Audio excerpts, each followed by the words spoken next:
Hello बच्चों, कैसे हैं आप लोग। आपका स्वागत है आपके online platform physics study by Rajiv sir. और बच्चों, आपकी पढ़ाई ठीक चल रही है? ठीक है, आपकी पढ़ाई ठीक चल रही है या नहीं, कमेंट करना प्लीज़। ठीक है, तो बच्चों जैसे आपको इलेक्ट्रोस्टैटिक्स का पहला चैप्टर स्टार्ट करा था, ठीक है, तो उस पहले चैप्टर्स में आज हम कुछ नए टॉपिक्स पढ़ेंगे। और आज का टॉपिक है वैद्युत क्षेत्र की तीव्रता, यानी कि वैद्युत क्षेत्र की तीव्रता। देखिए बच्चों, कल आपको वैद्युत क्षेत्र पढ़ाया गया था, यानी क्या बताया गया था, वैद्युत क्षेत्र। ठीक है, जिन बच्चों ने लास्ट लेक्चर नहीं देखा है तो प्लीज उस लास्ट लेक्चर को देखना जरूर, उससे आपका बिल्कुल क्लियर हो जाएगा कि वैद्युत क्षेत्र क्या होता है। अब देखिए, वैद्युत क्षेत्र आपको बताया गया था बच्चों, एक बार रिवाइज कर लेते हैं कि वैद्युत क्षेत्र क्या होता है। देखिए, वैद्युत क्षेत्र में आपको बताया गया किसी बिंदु आवेश अथवा आवेश समुदाय का चारों ओर का वह क्षेत्र, किसी बिंदु अथवा आवेश समुदाय के चारों ओर का वह क्षेत्र जिसमें रखे किसी आवेश, जिसमें रखा कोई आवेश इस आवेश के वैद्युत बल को अनुभव करता है। या हम कह सकते हैं बच्चों, किसी बिंदु आवेश अथवा आवेश समुदाय के चारों ओर का वह क्षेत्र जहां तक इस आवेश द्वारा लगने वाले वैद्युत बल को अनुभव किया जा सकता है, वैद्युत क्षेत्र कहलाता है। ठीक है, अब देखिए बच्चों, जैसे मान लीजिए ये वैद्युत क्षेत्र है इस आवेश का, और हमने यहाँ पे कोई एक धन परीक्षण आवेश रख दिया Q नॉट। धन परीक्षण आवेश क्या होता है, मात्र एक काल्पनिक अति सूक्ष्म आवेश होता है जिसका खुद का वैद्युत क्षेत्र नहीं होता, मात्र एक काल्पनिक आवेश होता है, इसकी कल्पना की जाती है। जो मुख्य आवेश है, जो स्रोत आवेश है, उसके वैद्युत प्रभावों की व्याख्या करने के लिए इसकी कल्पना की जाती है। अब इसके इस आवेश की, यानी कि आवेश Q के वैद्युत क्षेत्र में ये आवेश Q नॉट रखा है, धन परीक्षण आवेश। अब ये वाला आवेश यानी Q आवेश Q नॉट पे क्या लगाएगा, वैद्युत बल लगाएगा। ठीक है, अगर हमने इन आवेशों की बीच की दूरी को बढ़ा दिया, अर्थात आवेशों की बीच की दूरी बढ़ जाएगी, तो आवेशों की बीच की दूरी बढ़ने पर Q आवेश के द्वारा लगने वाला जो बल है वो क्या हो जाएगा, कम हो जाएगा। ठीक है, इसका मतलब ये हुआ कि ये जो आवेश था Q आवेश, इससे दूरी बढ़ने पर इस आवेश का जो प्रभाव है, अर्थात इसके द्वारा जो बल लग रहा है, उस बल का मान क्या है, चेंज हो रहा है। उस बल का मान क्या हो रहा है, परिवर्तित हो रहा है। तो परिवर्तित होने का मतलब ये हुआ कि यहाँ पे कुछ एक ऐसी राशि होनी चाहिए जो इस आवेश के वैद्युत क्षेत्र को व्यक्त करे, उसकी प्रबलता को व्यक्त करे, उसके वैद्युत क्षेत्र के बारे में बताए कि इस स्थान पर इसके वैद्युत क्षेत्र में इस बिंदु पर, इस बिंदु पर, या इस बिंदु पर, या इस बिंदु पर इस आवेश Q का कितना वैद्युत प्रभाव होगा, अर्थात कह सकते हैं इस आवेश के द्वारा कितना वैद्युत बल लगेगा। इस क्षेत्र के कारण, इसके वैद्युत क्षेत्र के कारण, यानी कि इसके वैद्युत क्षेत्र को एक्सप्लेन करने के लिए कोई एक राशि अवश्य होनी चाहिए। तो उसी को हम कहते हैं बच्चों वैद्युत क्षेत्र की तीव्रता। सिंपल लैंग्वेज में कह सकते हैं कि किसी आवेश के किसी बिंदु पर कितना वैद्युत क्षेत्र उत्पन्न होगा, उसके वैद्युत क्षेत्र की कितनी प्रबलता होगी, उसी को हम उस आवेश के वैद्युत क्षेत्र की तीव्रता कहते हैं। अब देखिए इसकी डेफिनेशंस क्या होती है, इसको समझते हैं। ठीक है, अब देखिए बच्चों, वैद्युत क्षेत्र की तीव्रता, वैद्युत क्षेत्र की जो तीव्रता होती है उसकी जो परिभाषा होती है उसको समझते हैं। जैसे मान लीजिए हमने ये एक आवेश Q ले लिया और इसके चारों ओर इसका क्या है, ये वैद्युत क्षेत्र, इसका वैद्युत क्षेत्र। ठीक, और इसके वैद्युत क्षेत्र में मान लीजिए इस वाले बिंदु, इस बिंदु P पर, इसके वैद्युत क्षेत्र में कोई बिंदु P है और यहां पे हमने एक धन परीक्षण आवेश Q नॉट रख दिया। अब ये जो मुख्य स्रोत है, मुख्य स्रोत आवेश जो है इस धन परीक्षण आवेश पर, यानी क्यू नॉट क्या होता है, धन परीक्षण आवेश।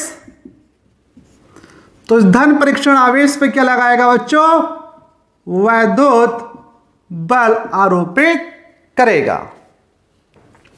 तो देखिए अब इसके डेफिनेशन को हम दो प्रकार से परिभाषित कर सकते हैं। पहली परिभाषा देखिए बच्चों इसकी,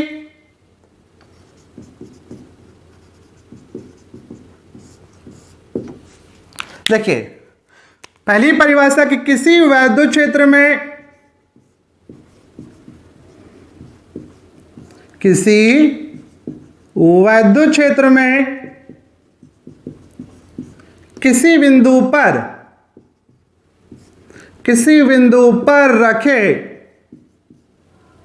किसी बिंदु पर रखे धन परीक्षण आवेश, यानी किसी वैद्युत क्षेत्र में किसी बिंदु पर रखे धन परीक्षण आवेश क्यू नॉट पर लगने वाले वैद्युत बल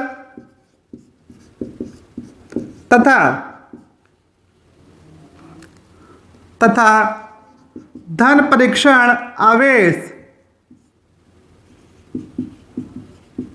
धन परीक्षण आवेश के अनुपात को, धन परीक्षण आवेश के अनुपात को उस बिंदु पर, उस बिंदु पर उस क्षेत्र की, उस क्षेत्र की वैद्युत क्षेत्र की तीव्रता कहते हैं, और इसे कैपिटल ई से व्यक्त करते हैं। ठीक है बच्चों, तो पहली परिभाषा तो ये हो गई कि किसी वैद्युत क्षेत्र में किसी बिंदु पर रखे धन परीक्षण आवेश, यानी कोई आवेश है उसका वैद्युत क्षेत्र है, तो उसके वैद्युत क्षेत्र में किसी बिंदु पर रखे धन परीक्षण आवेश क्यू नॉट पर लगने वाले वैद्युत बल तथा धन परीक्षण आवेश के अनुपात को, धन परीक्षण आवेश के अनुपात को उस बिंदु पर, उस बिंदु पर उस क्षेत्र की वैद्युत क्षेत्र की तीव्रता कहते हैं, और इसको व्यक्त करते हैं बच्चों किससे, कैपिटल ई से। किससे व्यक्त करते हैं, कैपिटल ई से इसको हम व्यक्त करते हैं। ठीक है, तो बच्चों इसका फॉर्मूला हो गया, यानी कि किसी बिंदु पर जो वैद्युत क्षेत्र की तीव्रता है वह उस बिंदु पर जो धन परीक्षण आवेश रखा है उस आवेश पर लगने वाले वैद्युत बल और उस आवेश के अनुपात के बराबर होती है। यानी कि ये हो गया E is equal to F upon q naught. अब बच्चों वैद्युत क्षेत्र जो है, वैद्युत क्षेत्र की तीव्रता, जो वैद्युत क्षेत्र एक सदिश राशि है, कैसी राशि है, सदिश राशि है, तो इसकी दिशा भी होगी।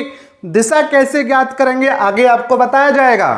जैसे आपको कल पढ़ाया गया था वैद्युत बल रेखाएं, तो वैद्युत बल रेखाएं की वैद्युत क्षेत्र में काल्पनिक रेखाएं जिन्हें वैद्युत बल रेखाएं कहते हैं, और उसके किसी बिंदु पर स्पर्श रेखा खींचे तो उस बिंदु पर परिणामी वैद्युत क्षेत्र दिशा को व्यक्त करती है।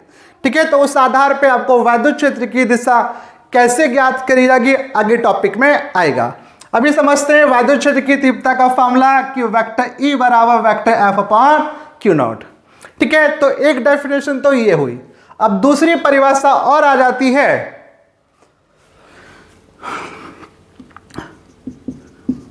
क्योंकि आवेश अगर क्यू नॉट को कितना मान लिया जाए +1 कूलाम, क्योंकि धन परीक्षण आवेश जो होता है एकमात्र काल्पनिक आवेश है, तो अगर क्यू नॉट को कितना मान लें बच्चों 1 कूलाम मान लें तो vector F is equal to हो जाएगा वेक्टर ई हो जाएगा। ठीक है, अर्थात एक दूसरी डेफिनेशन और आई बच्चों कि किसी बिंदु पर, यानी किसी वैद्युत क्षेत्र में किसी बिंदु पर वैद्युत क्षेत्र की तीव्रता, यानी किसी बिंदु पर, दूसरी डेफिनेशन ये बच्चों, किसी बिंदु पर वैद्युत क्षेत्र की तीव्रता, किसी बिंदु पर वैद्युत क्षेत्र की तीव्रता उस बिंदु पर रखे प्रति एकांक धन परीक्षण आवेश पर लगने वाले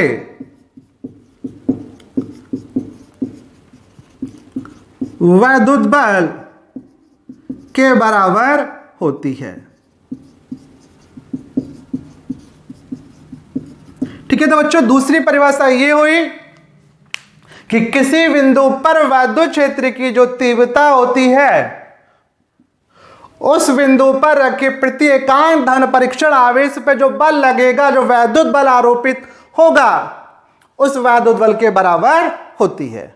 ठीक है, तो ये हो गई बच्चों वैद्युत क्षेत्र की तीव्रता की परिभाषा। दो परिभाषा रिवाइज करते हैं एक बार, क्योंकि आप जानते हैं कि वैद्युत क्षेत्र में किसी आवेश का अगर वैद्युत क्षेत्र है, अगर उस वैद्युत क्षेत्र में का कोई हम दूसरा आवेश रखेंगे तो वह आवेश उस पर क्या लगाएगा, वैद्युत बल लगाएगा। और वैद्युत बल की कितनी प्रबलता होगी वो वैद्युत क्षेत्र की तीव्रता के आधार पर ज्ञात की जाती है। तो उसी आधार पर पहली परिभाषा कि किसी वैद्युत क्षेत्र में किसी बिंदु पर रखे धन परीक्षण आवेश पर लगने वाले वैद्युत बल तथा धन परीक्षण आवेश के अनुपात को उस बिंदु पर वैद्युत क्षेत्र की तीव्रता कहते हैं। और बच्चों इसको किससे व्यक्त करते हैं, कैपिटल ई से। और इसको इंग्लिश में क्या बोलते हैं, इंटेंसिटी ऑफ इलेक्ट्रिक फील्ड, यानी कि वैद्युत क्षेत्र की प्रबलता, यानी किसी बिंदु पर वैद्युत क्षेत्र कितना प्रबल है, दुर्बल है, कितना उसका मान है, इसी को कहते हैं वैद्युत क्षेत्र की तीव्रता। अब इसी फॉर्मूले से ई आया वेक्टर ई बराबर एफ अपॉन क्यू नॉट। तो इसी से इसकी दूसरी डेफिनेशन आई, धन परीक्षण आवेश है, परीक्षण आवेश का मान कितना 1 कूलाम, अगर क्यू नॉट बराबर 1 कूलाम है तो एफ इजिकल टू क्या होगा ई, यानी कि वैद्युत बल, यानी कि वैद्युत बल बराबर वैद्युत क्षेत्र, यानी कि वैद्युत क्षेत्र की तीव्रता किसके बराबर बच्चों, वैद्युत बल के। कब बराबर होगी, जब आवेश कितना होना चाहिए, 1 कूलाम। तो इसी आधार पे दूसरी परिभाषा कि किसी बिंदु पर वैद्युत क्षेत्र की तीव्रता उस बिंदु पर रखे प्रति एकांक धन परीक्षण आवेश पर लगने वाले वैद्युत बल के बराबर होती है। ठीक है बच्चों, तो स्क्रीनशॉट लीजिए और फिर देखते हैं बच्चों इस वैद्युत क्षेत्र की तीव्रता का मात्रक। देखिए, आप देखिए बच्चों, ठीक है,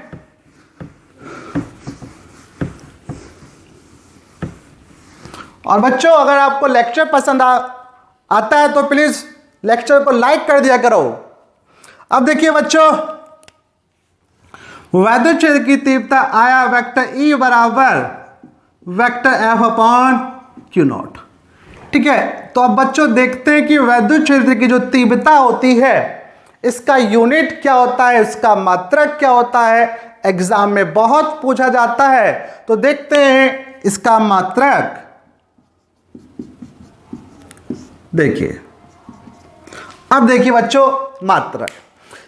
देखिए बच्चों एक चीज ध्यान रखना, किसी भी भौतिक राशि का जो मात्रक होता है हमेशा उसके फार्मूले से ही ज्ञात किया जाता है। ठीक है, जैसे वैद्युत क्षेत्र की तीव्रता का फार्मूला था कि वेक्टर ई बराबर vector F upon q not.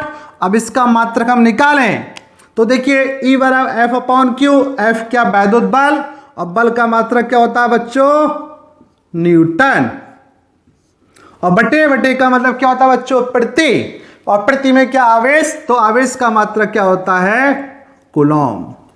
तो बच्चों पहला मात्रक तो हो गया न्यूटन प्रति कूलॉम, यानी वैद्युत क्षेत्र की तीव्रता का क्या मात्रक बच्चों, न्यूटन प्रति कूलॉम।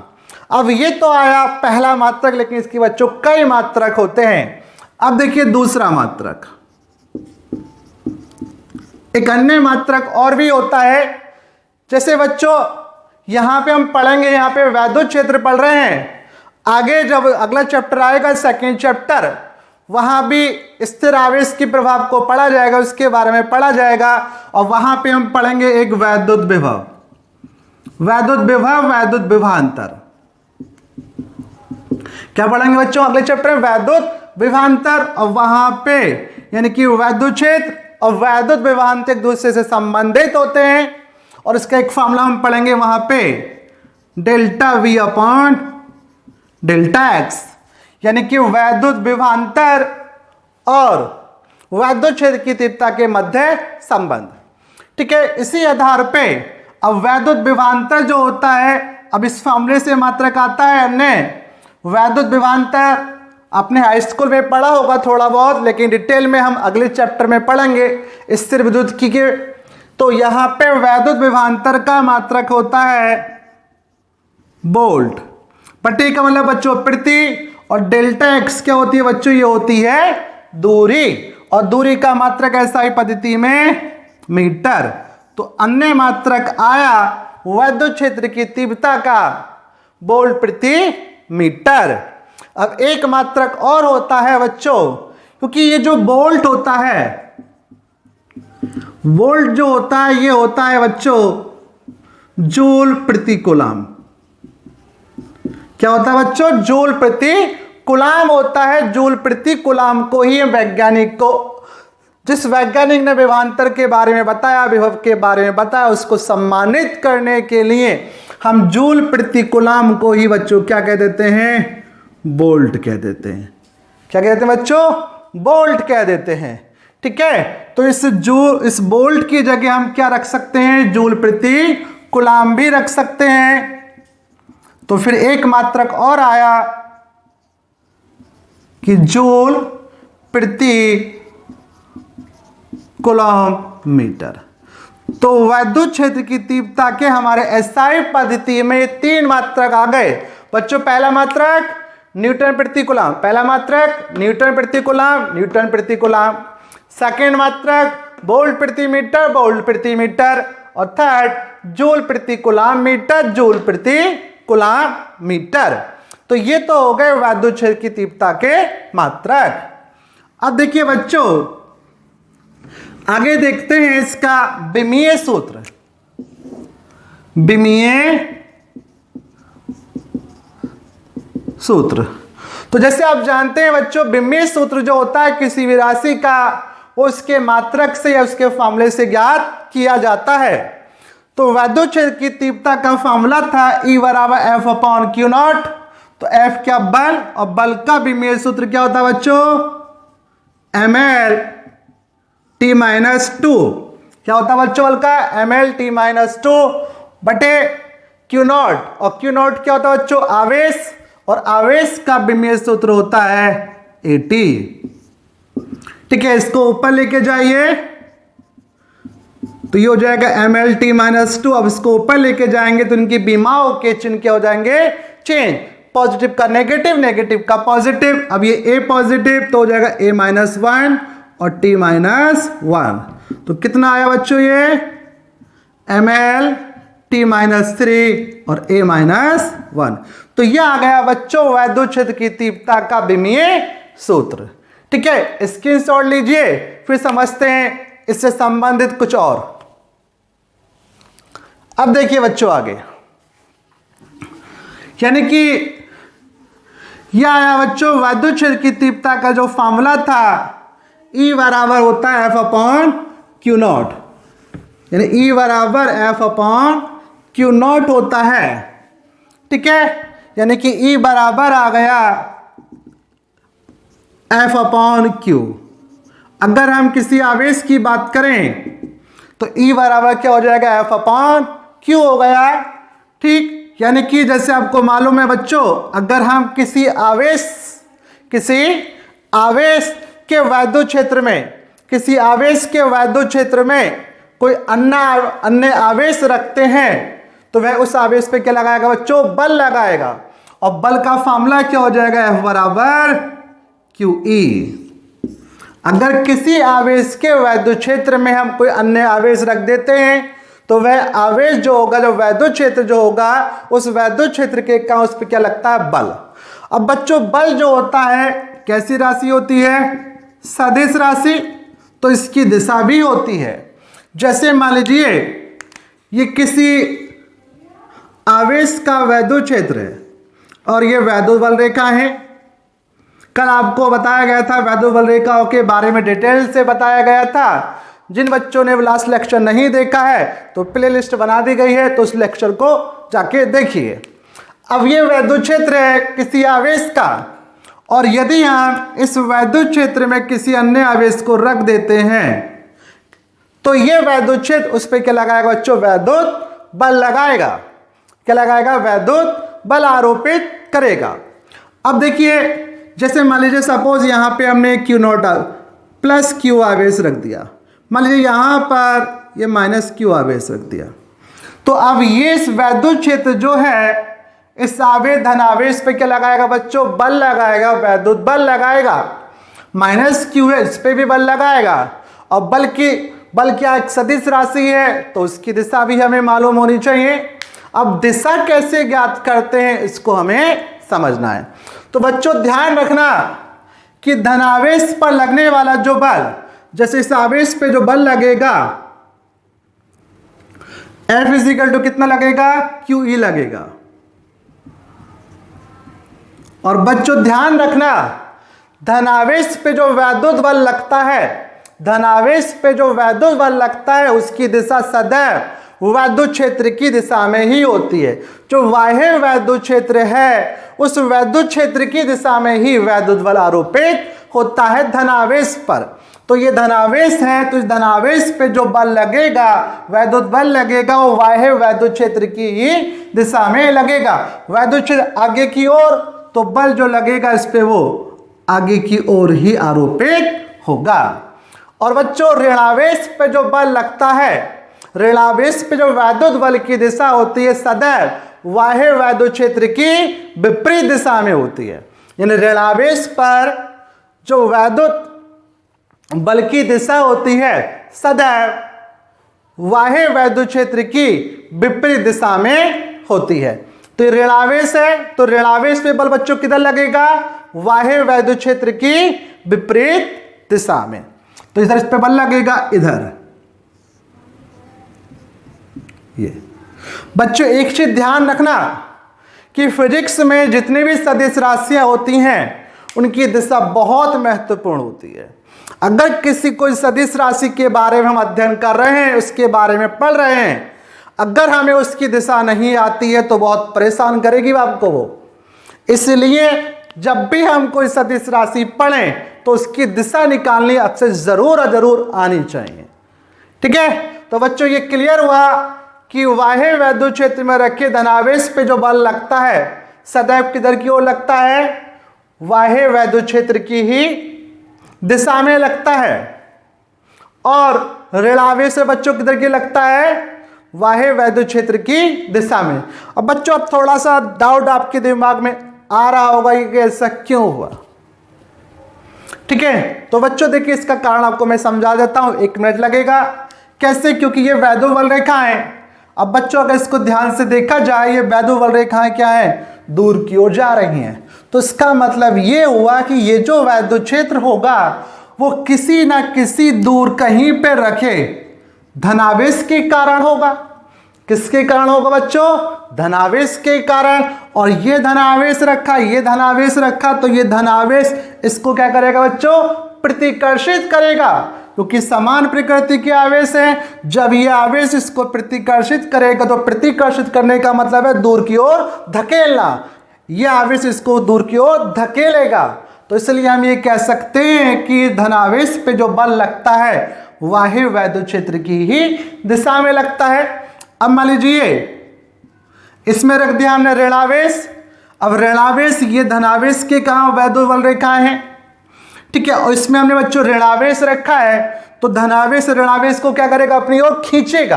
क्या करेगा बच्चों? अपनी ओर खींचेगा। और अपनी ओर खींचने का मतलब इस पे जो बल आ रहा है, बल की दिशा जो आ रही है वो बाह्य वैद्युत क्षेत्र की विपरीत दिशा में होती है। तो यही कारण है कि धनावेश पे बल सदैव बाह्य वैद्युत क्षेत्र की दिशा में और ऋणावेश पे सदैव बाह्य वैद्युत क्षेत्र की विपरीत दिशा में आरोपित होता है। ठीक है बच्चों, तो देखते हैं बच्चों अब आगे टॉपिक अपना देखिए बच्चों अब ये तो हमने पढ़ लिया कि वैद्युत क्षेत्र की तीव्रता क्या होती है। अब हम ये पढ़ेंगे कि अगर हमें किसी आवेश के वैद्युत क्षेत्र में किसी बिंदु पर वैद्युत क्षेत्र की तीव्रता ज्ञात करनी है तो वास्तव में वो कितनी होगी, यानी उस किसी बिंदु पर वैद्युत क्षेत्र जो होगा उसका कितना मान होगा, कितनी वैद्युत क्षेत्र की तीव्रता होगी। अब हमें यह पढ़ना है। देखिए बच्चों, तो अगला टॉपिक है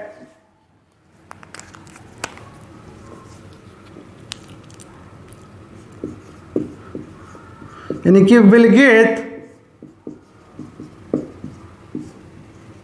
बिंदु आवेश के कारण उत्पन्न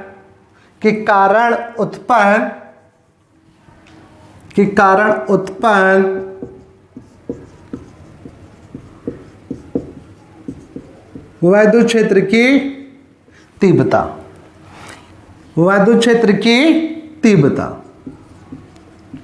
यानी कि एक विलगित का मतलब क्या होता है बच्चों, एकल, कोई एकल बिंदु आवेश है, एक आवेश है, तो उस आवेश के वैद्युत क्षेत्र में उसकी जो वैद्युत क्षेत्र है उस वैद्युत क्षेत्र में किसी बिंदु पर उस आवेश के कारण उत्पन्न वैद्युत क्षेत्र का मान क्या होगा, इसका फॉर्मूला हम ज्ञात करेंगे।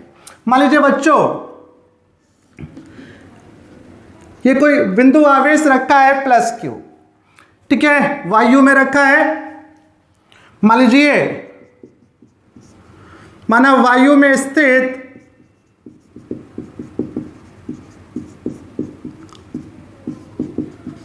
किसी बिंदु आवेश प्लस क्यू से स्मॉल आर दूरी पर स्थित बिंदु P पर वैद्युत क्षेत्र की तीव्रता ज्ञात करनी है, ठीक है। मान लीजिए बच्चों, ये हमने मान लिया कि एक आवेश रखा है, धनावेश बिंदु आवेश प्लस क्यू वायु में स्थित है, ठीक है, और इससे स्मॉल आर दूरी पर इसके वैद्युत क्षेत्र की हमें तीव्रता ज्ञात करनी है।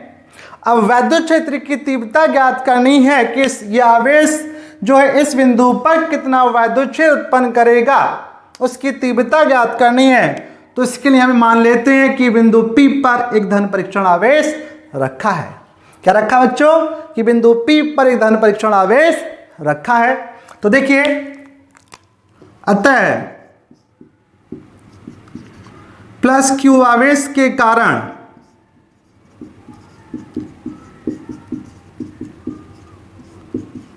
बिंदु P पर उत्पन्न, ठीक है, यानी कि प्लस क्यू आवेश के कारण बिंदु P पर रखे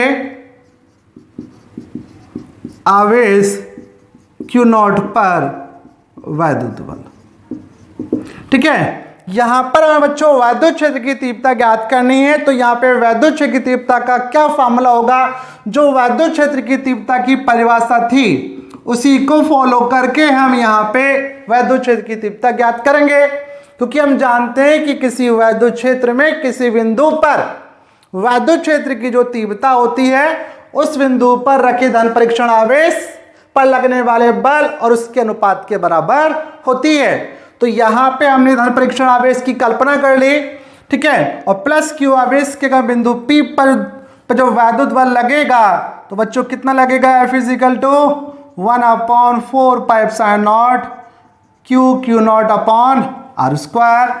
और परिभाषा अनुसार बच्चों, परिभाषा अनुसार बिंदु P पर उत्पन्न वैद्युत क्षेत्र की तीव्रता, तो बिंदु P पर वैद्युत क्षेत्र की तीव्रता बच्चों कितनी हो जाएगी, E बराबर F अपॉन Q नॉट। तो समीकरण एक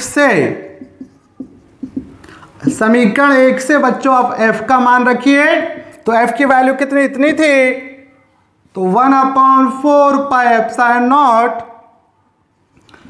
Q naught, q into q naught, r square into q naught, q naught से क्यू नॉट खत्म, तो ई इज इक्वल टू आ गया 1/4 pi epsilon naught q upon r square. यानी कि किसी विलगित बिंदु आवेश के कारण, किसी एक अकेले आवेश के कारण किसी बिंदु पर उत्पन्न जो वैद्युत क्षेत्र होता है बच्चों कितना होता है, इतना। ठीक है, यानी कि E is equal to 1/4 pi epsilon naught q upon r square. बहुत इंपॉर्टेंट फार्मूला, बहुत ही इंपॉर्टेंट फार्मूला, बहुत जगह आप यूज किया जाता है। तो किसी एक बिंदु आवेश के कारण, किसी एक विलगित बिंदु आवेश के कारण किसी बिंदु पर उत्पन्न वैद्युत क्षेत्र की तीव्रता E बराबर होती है 1/4 pi epsilon naught q upon r square. ठीक है बच्चों, स्क्रीनशॉट लीजिए, फिर देखते हैं आगे। देखिए बच्चों, अब बच्चों जैसे आपको अभी बताया कि जो वैद्युत क्षेत्र एक सदिश राशि है, तो इस सदिश राशि है तो इसकी दिशा भी जरूर होगी, और दिशा ज्ञात करेंगे बच्चों। और जैसे बच्चों अभी आपको बताया गया कि हम फिजिक्स में कोई भी सदिश राशि पढ़ते तो उसकी दिशा बहुत ही महत्वपूर्ण है और हमें उसकी दिशा जरूर आनी चाहिए। और किसी बिंदु पर वैद्युत क्षेत्र में, किसी बिंदु पर जो वैद्युत क्षेत्र की दिशा है वो कौन व्यक्त करता है, वैद्युत बल रेखाएं। और बच्चों आपको कल बताया गया था कि जो धनावेश होता है उसके कारण वैद्युत बल रेखाएं दूर की ओर होती हैं। किसी विलगित बिंदु आवेश के कारण वैद्युत बल रेखाएं दूर की ओर होती हैं, और जो ऋणावेश होता है उसके कारण वैद्युत बल रेखाएं पास की ओर होती हैं। इस प्रकार से बच्चों, तो इसी आधार पे हम वैद्युत क्षेत्र की दिशा ज्ञात करते हैं। ठीक है बच्चों, देखिए समझते हैं। देखिए बच्चों, यानी कि वैद्युत क्षेत्र की दिशा,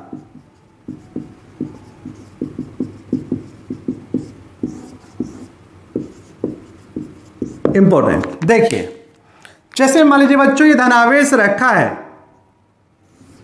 और इससे स्मॉल r दूरी पर ये कोई बिंदु P है, तो आपको अभी जस्ट बताया गया कि बिंदु P पर इस धनावेश के कारण जो वैद्युत क्षेत्र की तीव्रता होगी वो कितनी होगी, E is equal to 1/4 pi epsilon naught q upon r square. लेकिन यहां हमें समझना है बच्चों दिशा के बारे में।